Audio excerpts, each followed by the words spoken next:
Welcome to the Afterspin, opinions from thought leaders across North Carolina. Rob and John, there's growing debate about the internal squabbles between the eastern band of the Cherokee Nation and the Catawba Nation based out of South Carolina. Senator Burr and Senator Tillis have sided with the Catawba Nation to build a casino in Gaston County on the North Carolina-South Carolina line. What does that say to the Cherokee Nation? John? Well, it says that you don't get to have a monopoly. Unfortunately, neither side seems to get that we just shouldn't have the government giving permission to have casinos in the first place. It should just be up to people to make their own decisions.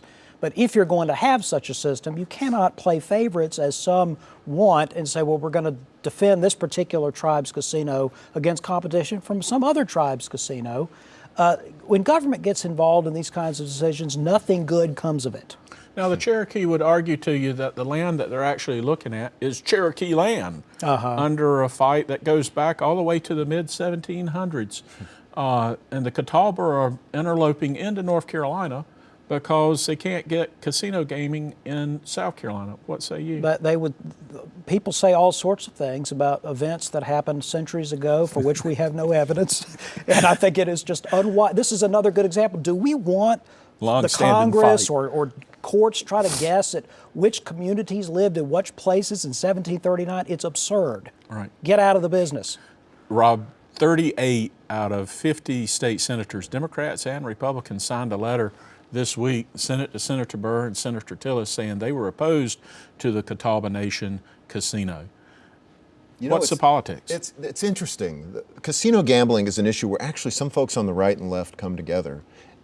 There's a great group out of Massachusetts that's actually led by a very liberal guy called StopPredatoryGambling.com, and they make a very convincing argument that government ought not to be in the business of promoting predatory gambling. That gambling is a plague on our state. It's a plague on our society. It takes huge amounts of money out of vulnerable people. The reason this casino there's absolute truth that the reason they want to come to North Carolina is because they can't get it done in South Carolina. Lindsey Graham's pushing it along with, I guess, one of his assistants, and they've been able to convince Tillis has done sort of a flip-flop on this. He used to be against it, now he's for it. Tim Moore is in the middle of it. The House Speaker is in the middle of it. I mean, the politics are thick. It's probably sordid when you get right down to it. It's about a lot of people fighting over cash. And at the bottom line, it's going to be about exploiting vulnerable people. I think it's a sad commentary. Very interesting debate that we're going to have to follow for sure. Thank you for watching the Afterspin. More video all during the week on ncspin.com.